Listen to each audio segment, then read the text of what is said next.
On my birthday, my husband shut down all my bank cards and abandoned me alone on the top floor of a Michelin restaurant, leaving the entire room to watch as I couldn't pay the bill. With his arm around his secretary, he publicly announced her as his new girlfriend, saying I was good for nothing except spending money. He even set up a bet.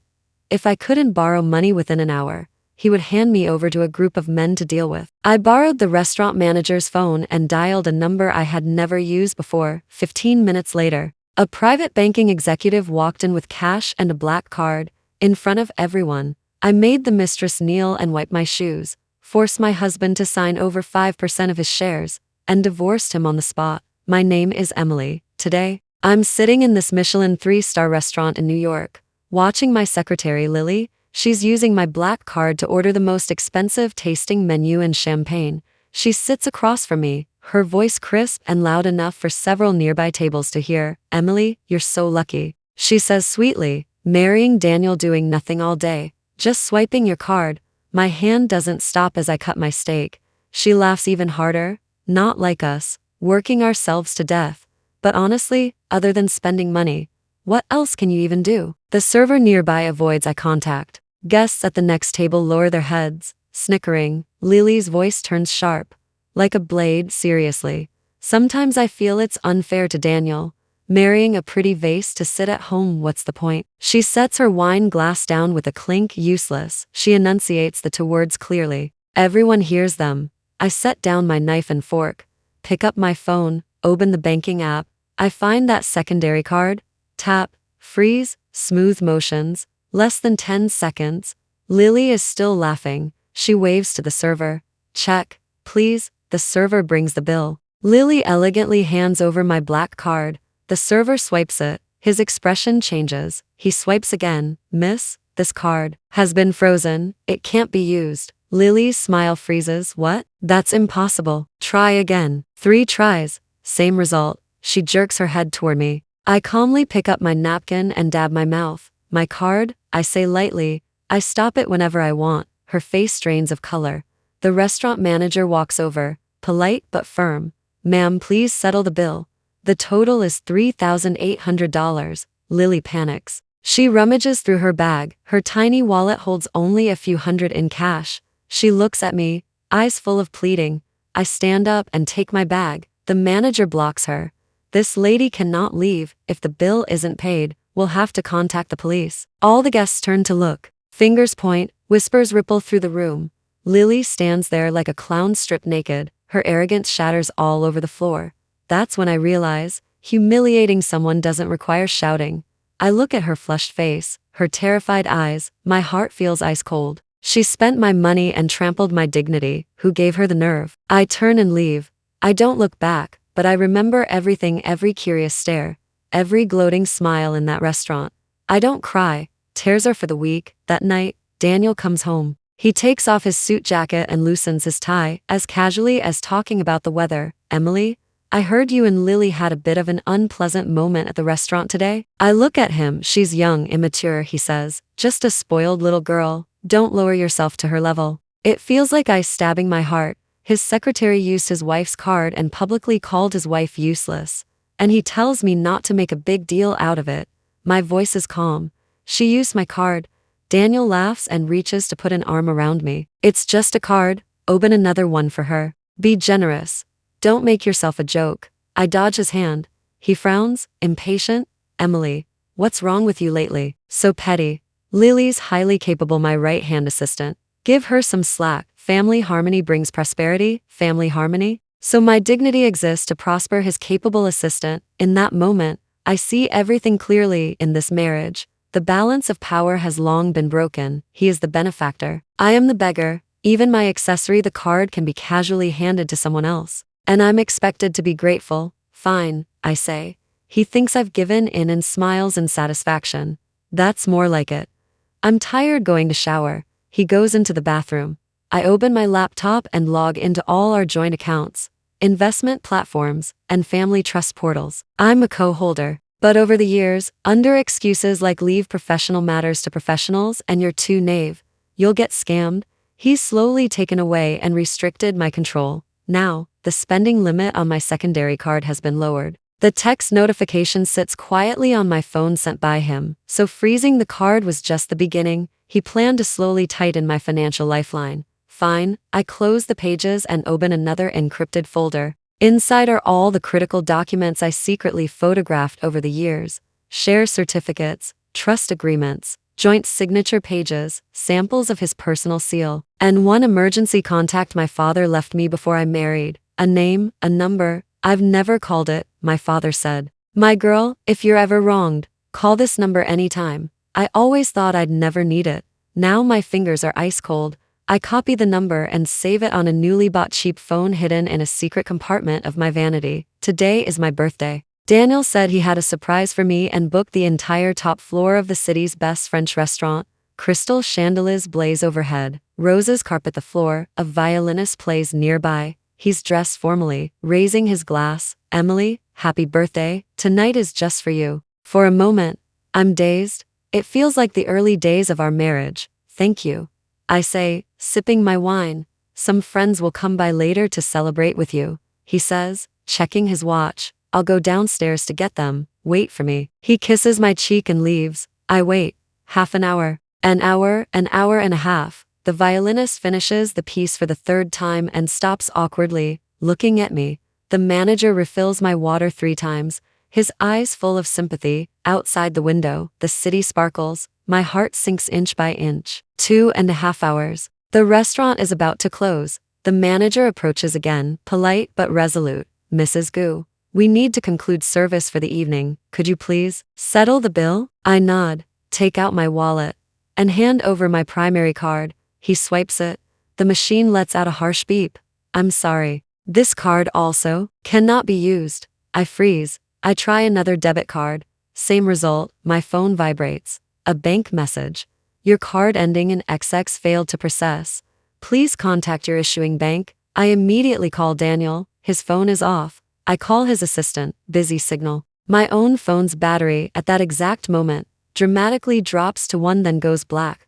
I look up and see the manager's professional smile vanish, replaced by a cold assessment. Behind him, 2 servers stand stiffly, as if guarding against my escape. I understand everything. This isn't a surprise.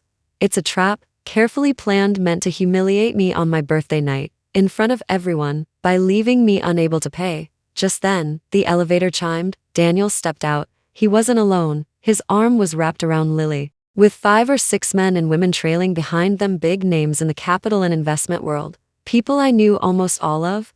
They looked at me the way you'd look at a rare monkey in a zoo. Daniel pulled Lily close and walked straight up to me. She was wearing a tight red dress, nestled against him, flashing me a victor's smile. Oh, Emily, you're still here, Lily said in a syrupy voice. We thought you couldn't wait and had already left. Daniel looked at me, his eyes completely devoid of warmth. Let me introduce her. Lily, my new girlfriend. From now on, she'll be taking your place as Mrs. Gu. A low gasp rippled through the crowd, followed by muffled laughter. A bald investor shouted loudly, Daniel, you finally came to your senses. You should have ditched that useless decorative vase a long time ago. Others chimed in. Daniel basked in the attention. He pointed at me and said to Lily, Honey, haven't you always wondered what a real wealthy wife looks like? Look, this is the negative example. Good for nothing except spending money. Lily giggled and picked up the half glass of red wine I hadn't finished. She flicked her wrist. The crimson liquid splashed straight down over my white evening dress. Cold, sticky, like blood. Oh, sorry, she said without the slightest sincerity, her eyes gleaming with vicious delight. My hand slipped. The crowd burst into even louder laughter. Daniel didn't stop her. He even smiled. Now you get to experience what it's like to have no money. Emily, don't you love standing above everyone else, watching people stress over cash? Today, you get to taste yourself. I sat there, my expensive gown ruined, wine streaking my face, a complete joke.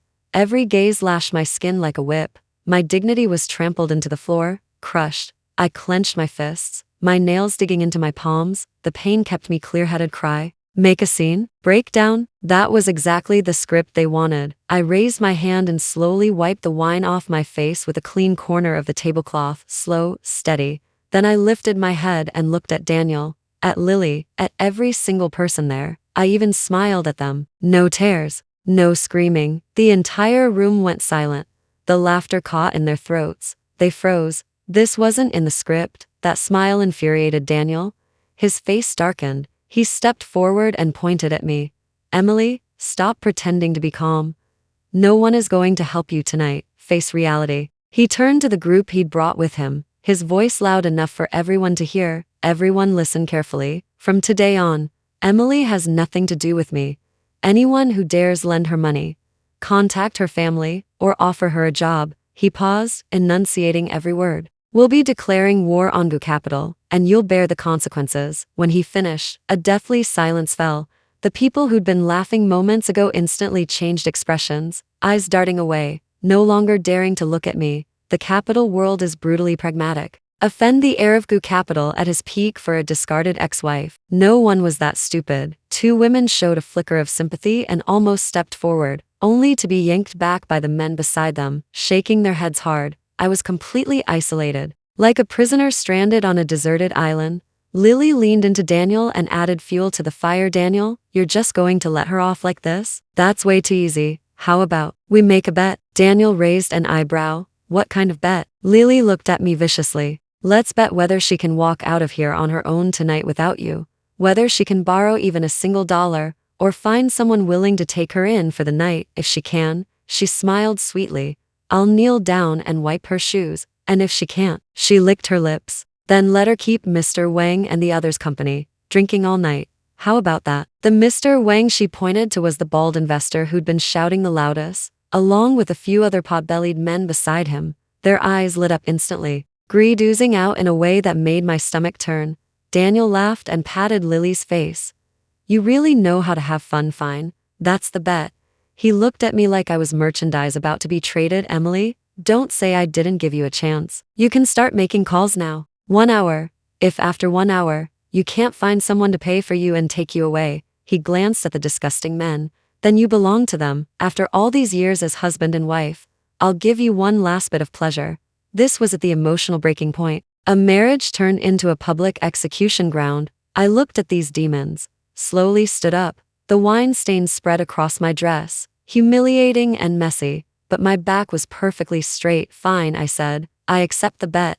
Everyone froze, including Daniel, but I stared straight at him. If I win, it won't be just her wiping my shoes. I want 5% of Gu Capital's shares.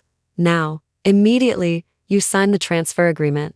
Daniel burst into wild laughter, as if he'd just heard the biggest joke in the world. Deal? I'll give it to you. I'd love to see who's going to save you. Start the clock. He raised his wrist to check his watch. I didn't have a phone. I walked up to one of the women who'd shown sympathy earlier. Mrs. Lee, may I borrow your phone? Just to make a call. Mrs. Lee had just started to move when her husband shot her a fierce glare, grabbed her purse, and said coldly, Sorry, Gu Emily, my wife's phone is out of battery. Snickers rose around us. Lily laughed so hard she almost doubled over. Oh wow, how pathetic. You can't even borrow a phone, and you're still pretending you want shares. I looked toward another acquaintance, Miss Zhang. She turned her face away without hesitation. Bald Mr. Wang rubbed his hands together and walked over. Greasy grin plastered on his face. Miss Emily, stop struggling. Just have a few drinks with us. Once the brothers are happy, we'll cover the room and the booze, huh? Daniel watched coldly, silently approving.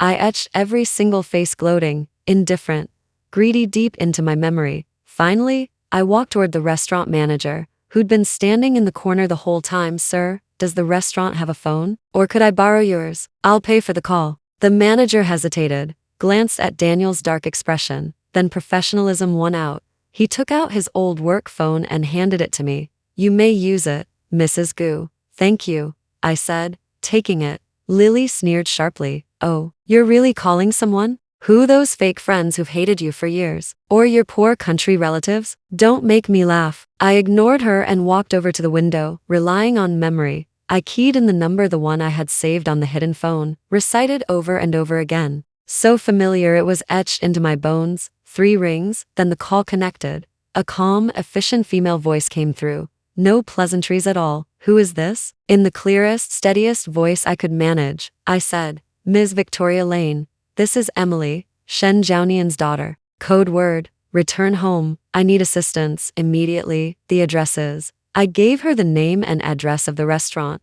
There was a 2-second pause on the other end, only the faint sound of rapid typing.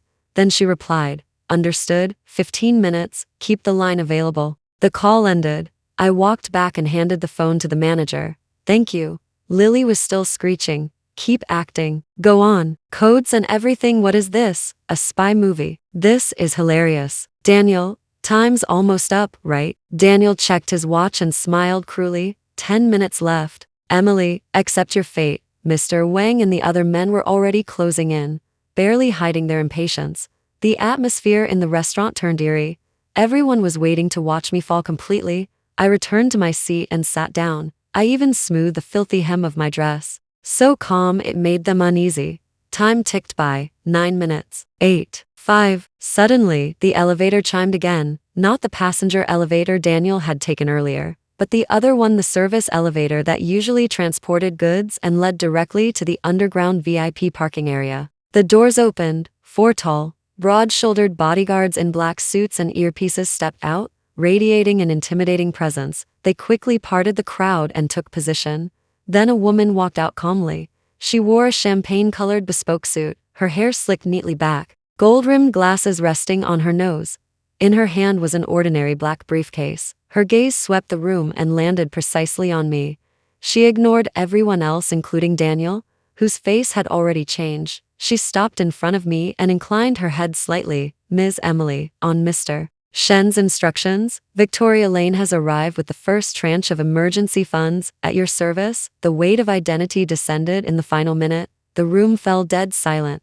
The silence lasted a full 5 seconds. Then hushed, incredulous murmurs rippled through the crowd. "Victoria Lane? That Lane? Global Vice Chair of Morgan Private Bank, Asia Pacific President. My God," she just said. "On Mr. Shen's instructions? Which Mr. Shen? Who else could it be? Shen Zhaonian, the legendary one." The color drained from Daniel's face in an instant. It was as if he'd been punched head-on. He staggered back half a step. Lily didn't know who Victoria was, but the bodyguard's presence terrified her. Her voice shook. "Who are you people? Stop pretending." Victoria didn't even spare her a glance. She opened the black briefcase and turned to the restaurant manager. Inside were stacks of neatly arranged, unopened U.S. dollar bills and several black cards.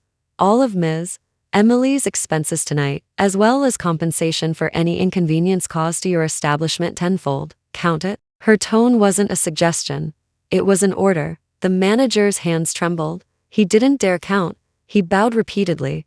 "Enough, more than enough. Ms. Lane, Ms. Emily, our deepest apologies." Victoria closed the case and handed it to the bodyguard behind her. Then she looked at me. "Miss, what would you like to do next?" I pointed to my ruined dress, then to the stunned Lily and the ashen-faced Daniel.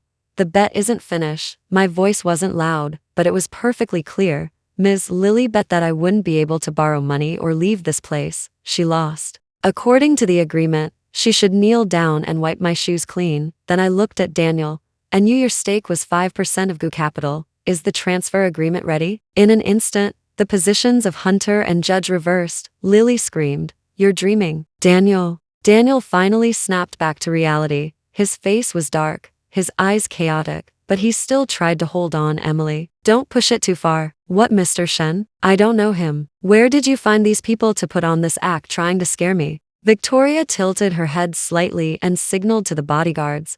One of them stepped forward and took out a tablet.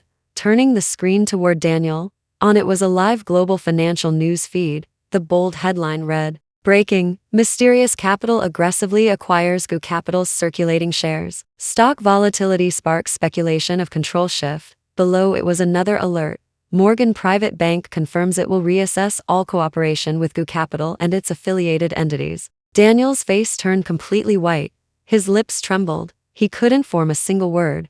Lily saw it too. She didn't understand finance, but she understood fear when she saw it on Daniel's face. Panic set in. She tried to hide behind him. Victoria spoke calmly, "Mr. Gu, shall I call your board of directors or your father to verify the authenticity of this news? And Mr. Shen's level of interest in this matter?" Daniel shuddered violently and no need. His voice was dry and hoarse. He suddenly turned on Lily, his eyes vicious, all tenderness gone. What are you still standing there for? You lost the bet, own it. Wipe Emily's shoes. Lily looked at him as if struck by lightning. Daniel, you want me to kneel for her? Do it. Daniel roared. To save himself, he shoved Lily forward without hesitation. Two bodyguards stepped closer, not forcing her, just standing at her sides, forming invisible pressure. Dozens of eyes watched.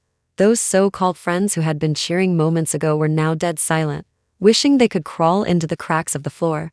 Lily's entire body shook. Tears ruined her makeup. She looked at me, hatred, fear, and above all, despair in her eyes. She knew it. If she didn't kneel tonight, she wouldn't make it out of this door. Even Daniel couldn't protect her anymore. Slowly, very slowly, she bent her knees, thud, not one knee, both. She knelt heavily in front of me. She took a clean white towel from the server. Her hands shaking uncontrollably, she lowered her head and began wiping the red wine stains from my high heels. The movements were slow, humiliating. I could feel her body trembling. Hear the sobs she was desperately trying to suppress. The woman who had just mocked me, splashed wine on me, and called me useless, was now kneeling at my feet like a dog. That was social death. In its purest form. Daniel turned his face away, unable to look. Make sure it's clean, I said calmly. Lily flinched and scrubbed harder. A few minutes later, she stopped. Her voice was barely louder than a mosquito's buzz. It's done. I didn't tell her she could get up, so she stayed kneeling. I lifted my gaze to Daniel. The shared transfer agreement. Daniel clenched his teeth and barked at a man who looked like an assistant beside him. What are you standing there for? Draft the agreement. The assistant nearly scrambled away in panic. At Victoria's signal, one bodyguard followed to supervise. Soon, a simple equity transfer agreement was brought over. Daniel glanced at it, his face ashen, and signed his name. I took it, scanned it briefly, then handed it to Victoria. Please have your team follow up on the closing and transfer. Yes, miss. It seemed like everything was over. I stood up, glanced at Lily still kneeling on the floor, and said to Daniel, keep your people under control. Then I turned to Victoria. Help me contact the best divorce lawyer, right now. Here. I want to sign the divorce papers. Another reversal. Not only was the bet being settled on the spot, there would be an on-the-spot divorce. Daniel completely lost it. Emily, do you really have to be this ruthless? Ruthless? I laughed at his naivety. Does it compare to the birthday surprise you designed for me tonight? Sign it or I'll have Ms. Lane talk to your father. It was as if all the strength drained from him. He collapsed into a chair. The lawyer was brought in swiftly by Victoria's people. The efficiency was astonishing. The divorce agreement was a standard template, with clean asset division. What was mine stayed mine. What was his stayed his. As for marital property, almost none.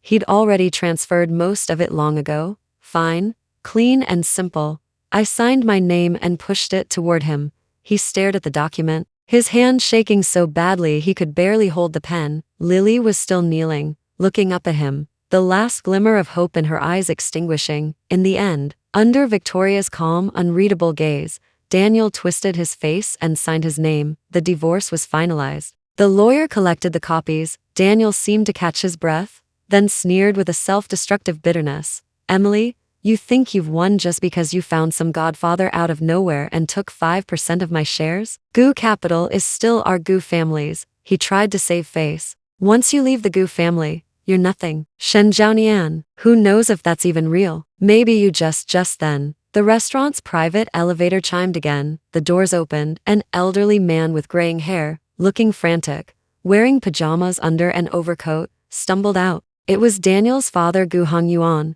the real power behind Gu Capital. Dad? Daniel exclaimed in shock. Gu Hongyuan didn't even look at his son. His eyes swept the room, landed on Victoria Lane, then on me. He hurried over and in front of everyone's horrified gaze, he bowed deeply. Miss Shen, my worthless son was ignorant and offended you. I, Gu Hongyuan, on behalf of Gu Capital, offer my sincerest apologies to you and to Mr. Shen. He didn't just bow, his voice was trembling. The room exploded. Chairman Gu bowed to her. Miss Shen? She really is Shen Zhaonian's. It's over. The Gu family is finished. Daniel stood frozen, his mind completely shut down. Gu Hongyuan straightened, tears in his eyes, and turned around, slapping Daniel hard across the face. You useless fool. I warned you long ago to treat Emily properly. You ignored me. Do you even know who she is? Daniel was stunned, clutching his cheek. She's just an ordinary. Gu Hongyuan was shaking with rage. She is Mr. Shen Zhaonian's only daughter, the confirmed next heir of the Shen family. Gu Capital's largest hidden shareholder and biggest creditor. Mr. Shen married her to you back then because he thought highly of our family. He was giving you an opportunity. You idiot. And you dared treat her like this? Every word hit like thunder, exploding in everyone's ears. Shen Zhaonian, the Shen family, hidden shareholder, largest creditor heir. Everyone in the capital circle knew exactly what those words meant when combined. That was the true stratosphere, far beyond what they could ever reach. Even on tiptoe, and moments ago, they had mocked and humiliated a princess from the clouds. Lily collapsed on the floor, her face bloodless, completely broken. The person she had seduced, the one she had offended, what kind of mountain had she provoked? One she could never even imagine. Daniel stared at Gu Hongyuan, then at me, as if seeing me for the first time. His world collapsed at that moment. I calmly accepted Gu Hongyuan's bow. Then I raised my wrist and glanced at my watch. Mr. Gu, there's no need. My marriage to your son is already over. I looked at the shell-shocked Daniel, my voice clear and carrying through the silent restaurant. However, business is business. In light of a series of improper actions and decisions by Gu Capital's de facto controller, Daniel Gu, which have severely damaged our interests and trust, I, Emily Shen, as a representative of the Shen family and a major creditor of Gu Capital, hereby announce, effective immediately, a full audit and risk liquidation process of Gu Capital will be initiated. All credit support and investment cooperation with Gu Capital are frozen as of now. Mr. Gu, you were right just now. 5 of shares is nothing. But now, I'm the one saying this. Which family Gu Capital will belong to in the future may need to be reconsidered. An identity-level nuclear blast, a complete reversal of power. Gu Hongyuan's vision went dark. He nearly fainted and had to be supported by an assistant. Daniel finally snapped out of the shock just enough to rush toward me, trying to grab my hand, but he was easily blocked by the bodyguards. Emily, no, Miss Shen. I was wrong. I really know I was wrong. He was sobbing uncontrollably. Not a trace of his earlier arrogance left. I was blind. I lost my mind. I love you, Emily. I've always loved you. It was Lily. She seduced me. She forced me to do this. He dumped all the blame onto Lily, who was already collapsed on the floor. Lily jerked her head up, hatred burning in her eyes. Daniel Gu, you bastard. It was clearly you who. Shut up, you slut. Daniel roared, spinning on her, dogs biting dogs, nothing but fur flying. I watched the farce with complete emotional detachment. There wasn't a ripple left in my heart. Daniel, I cut him off. He looked at me with desperate hope. You say you love me? I asked. Yes, of course I love you. I loved you from the very first moment I saw you. He blurted out. Then, I said slowly, if Victoria hadn't shown up tonight, if I were still the useless Emily who only knows how to spend money in your eyes, would you have regretted it? Would you be kneeling here now, begging for my forgiveness? He froze, his lips moved, but no sound came out. We both knew the answer. He wouldn't have. He would only have humiliated me further. Then handed me over to Mr. Wang and his friends, watching me sink completely. His so-called love was built on one thing: my identity as Shen Zhaonian's daughter. Stripped that away, and love instantly turned into cruelty. I nodded. See, you know the answer yourself. So don't talk to me about love. What you loved was my status, what I could bring you. The moment I lost my value, I became trash you could step on however you please. I gave you chances. Countless chances. When I froze the card and you brushed it off. When you started tightening my finances. In every moment you ignored my feelings. I gave you chances to turn back. You destroyed every single one of them with your own hands. That was the final emotional reckoning. No illusions left. Daniel looked like his spine had been ripped out. He collapsed. Gu Hongyuan, tears streaming down his face, still tried to plead. Miss Shen, please, have mercy. Leave the Gu family a way out. I didn't look at him again. I turned to Victoria. Ms. Lane, I'm handing all follow-up liquidation and enforcement to you and your team. I don't want to see them again, understood, miss? Then I looked at the group of so-called friends huddled in the corner, silent with terror, especially Mr. Wang and the others. Everyone who was here tonight, I've memorized your faces. Starting tomorrow, all entities affiliated with the Shen Group will reassess their business relationships with you. Good luck. One sentence: social death in the top-tier capital circle. The hyenas who'd been celebrating moments ago now looked like corpses. Just then, the private elevator chimed again. That elevator had been very busy tonight. A man stepped out, wearing a light gray cashmere coat. Tall, straight-backed, strikingly handsome. His presence was cool, refined, utterly out of place amid the chaos. His gaze locked onto me immediately. He frowned slightly and strode over Emily. His voice was low and calm, carrying a trace of concern. "I'm late. Are you all right?" The moment I saw him, the tension I'd been holding finally loosened just a little. Alexander Shaw, my childhood companion, the most capable leader of the Shaw family of our generation, and one of the Shen family's carefully chosen ideal marriage candidates for me, someone I'd resisted before. "Now, Alex," I shook my head, "you came at the perfect time." He took off his coat and draped it over my wine-stained shoulders, shielding my embarrassment with an effortless familiarity. Only then did he lift his eyes and take in the scene. Daniel collapsed on the floor, Lily sobbing, Gu Hongyuan in despair, the guests trembling. He didn't need to say a word. His presence alone, his natural closeness to me, was a silent but thunderous declaration. Daniel looked at Alexander, then at me, protected in his arms. The last light in his eyes went out. He understood then. What he'd lost wasn't just wealth and power, it was the woman he once had, never cherished, and had now completely lost to a man infinitely more powerful than him. Alexander simply standing there drew every eye. His innate authority instantly diminished the capital crowd who had been so arrogant moments earlier. "Mr. Gu," Alexander said calmly, looking at Daniel. His tone was even, but carried undeniable pressure. "Regarding your offense against my fiancé tonight, as well as your previous conduct, my lawyers will be in touch with you." Fiancé, he said the word clearly, not a question, a statement. I paused for half a second but didn't deny it. Right now, I needed that identity. I needed that protection. Daniel snapped his head up, eyes bloodshot. "Fiancé, she just divorced me. You two must have. Watch your words." Alexander cut him off coolly. "During your marriage, Emily and I kept proper boundaries.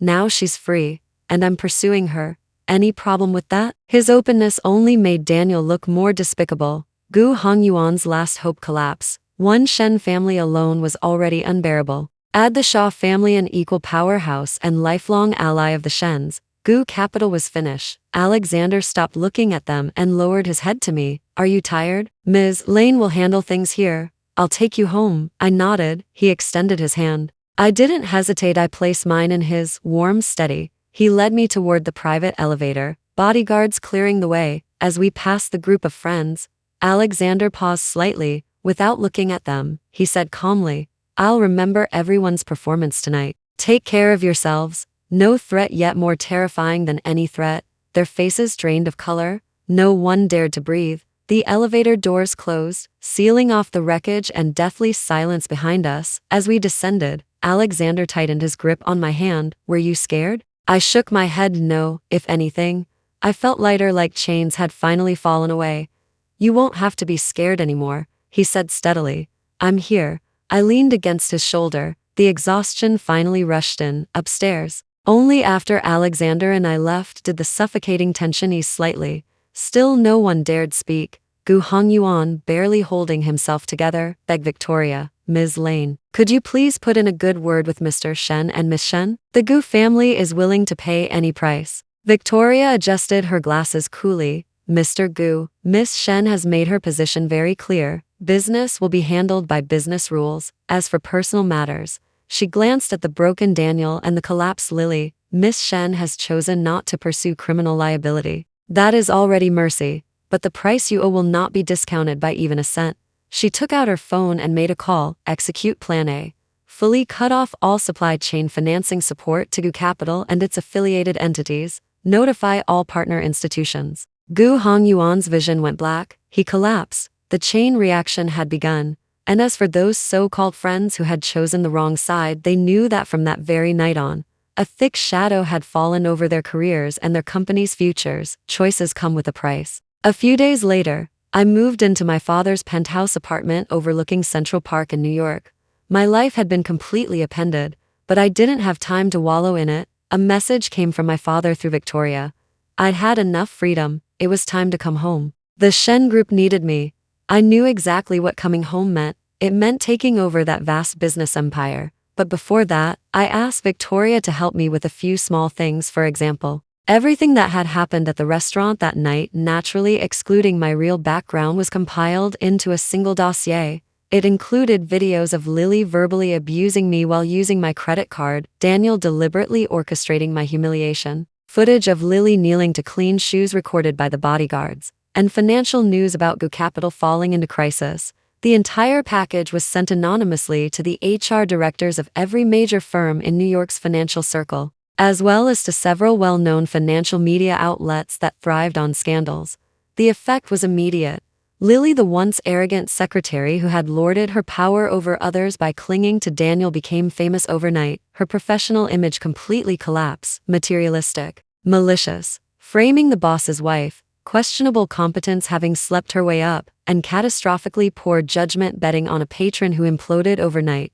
No legitimate financial institution dared hire her again. Some mess vanished without a trace. Some HR departments blacklisted her the moment they saw her name. The sisters who used to flatter her all disappeared. She called Daniel, hoping to beg for one last bit of help or money. The call was hung up. When she tried again, the number was already disconnected. Daniel could barely protect himself. Why would he bother with a walking bad omen like her? She tried to go to the Go Capital building to find someone, only to be thrown out by security. Photos of her humiliation were snapped and quietly circulated online, becoming fresh material for ridicule. Unable to afford rent, she was forced out of her expensive apartment. She listed her luxury bags and clothes on resale sites at rock-bottom prices, but anyone who recognized her name avoided them like bad luck. No buyers. Desperate, she even considered returning to her old line of work, frequenting certain venues. But rumors that she had offended the Shen family were already circulating quietly among the upper circles. No establishment dared take her in, afraid of courting disaster. In less than a month, Lily fell from a glamorous would-be madam of the capital circle into a debt-ridden, notorious urban ghost, untouchable, unwanted. I never carried out any direct, physical revenge against her.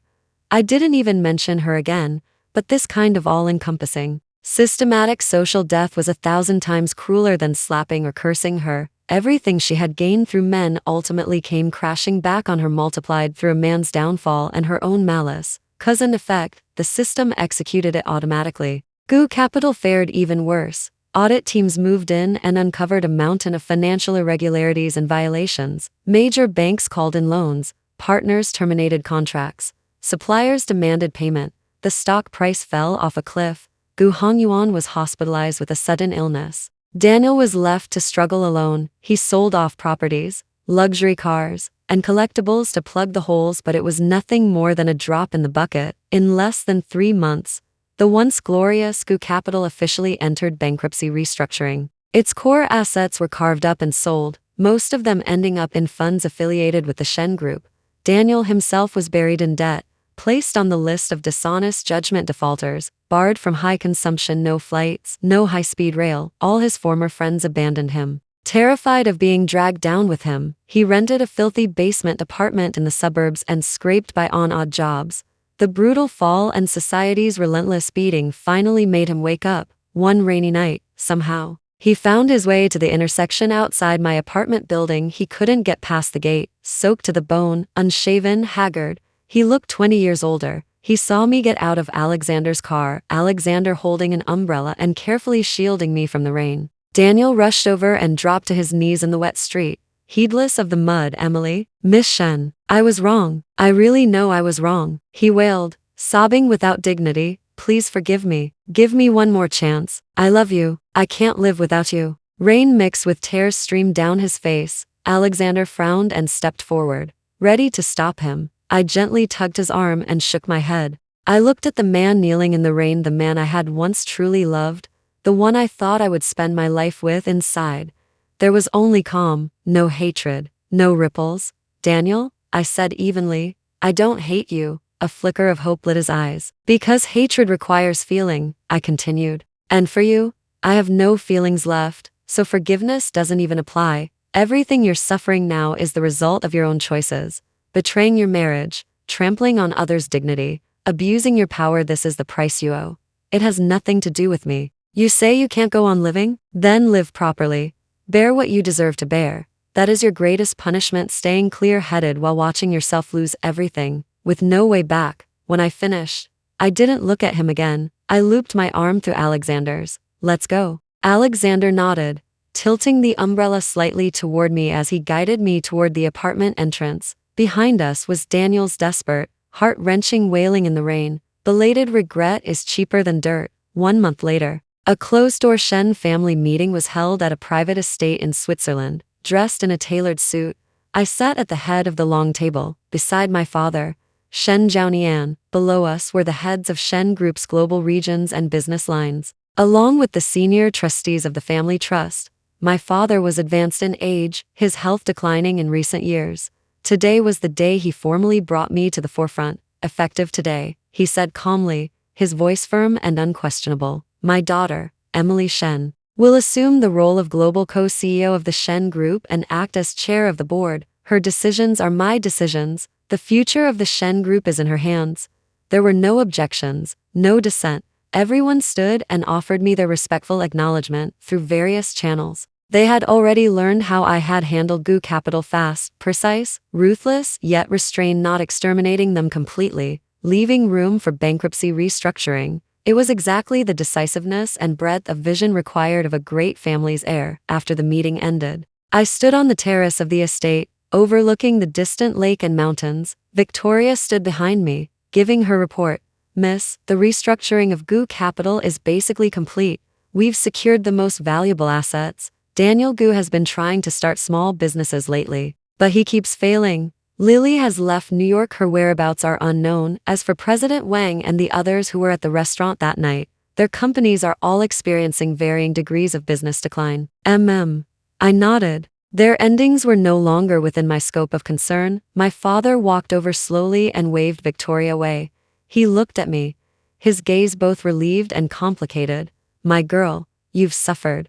I shook my head. I haven't. That marriage, let's treat it as an expensive practical lesson. It showed me people's true nature, and it showed me where I should be standing. My father patted my hand. That Alex Shaw, he's sincere toward you.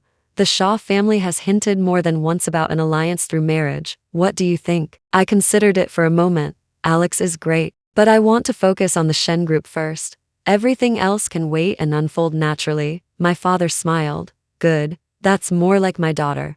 Remember, power and wealth are armor, but your own ability and strength of character are the real sword. Hold it steady. I nodded solemnly. My identity had returned. Power was in my hands. I was no longer anyone's accessory. I was Emily Shen, heir to the Shen Group. That past marriage was lightly defined as a failed trial period. My endurance and final counterattack were interpreted as calm, strategic, and possessing the qualities of an heir. See, when you stand high enough, even past pain is rebranded with positive meaning. A few months later, late autumn in New York, I finished an important cross-border MA negotiation and walked out of the building. Alexander's car was waiting at the entrance. He stepped out and opened the door for me. At the street corner not far away, a familiar yet destitute figure was curled up. It was Daniel. He was handing out flyers, shivering in the cold wind. He seemed to see me, staring straight over. Regret, complexity, pleading, despair. I saw him, but my gaze didn't linger for even a second, as if he were nothing more than an irrelevant stranger on the roadside. I lowered my head and got into the warm car. Alexander got in after me and held my slightly cold hand. You saw him? I replied lightly. Do you need? No. I cut him off, looking at the neon light sliding past the window. He doesn't deserve a single second of my emotions anymore. Alexander smiled and told the driver to go. The car pulled away smoothly. In the rearview mirror, that figure grew smaller and smaller, until it disappeared around the corner. At some point, rain began to fall, streaking across the windows. I remembered the last night he knelt down and begged me. It had been raining too. But so what? Rain always stops, and the road goes on. I didn't look back, not because of hatred, but because I had already won completely. I had reclaimed my dignity. I had reclaimed myself.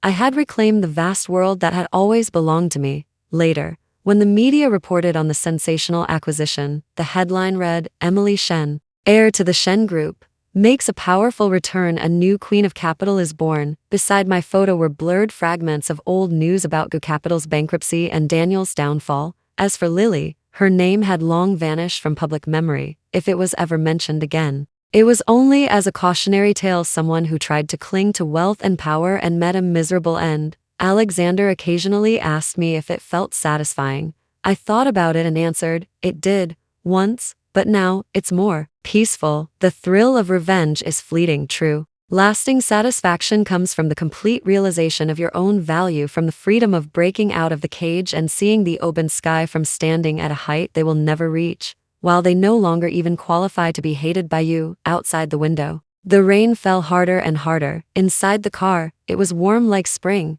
Alexander spoke softly. Grandfather wants to see you tomorrow, to talk about the timing of our engagement. I turned to him and smiled faintly. Okay. A new chapter had already begun. And the old one, along with its stains and scars, had long since been turned for good, never looking back.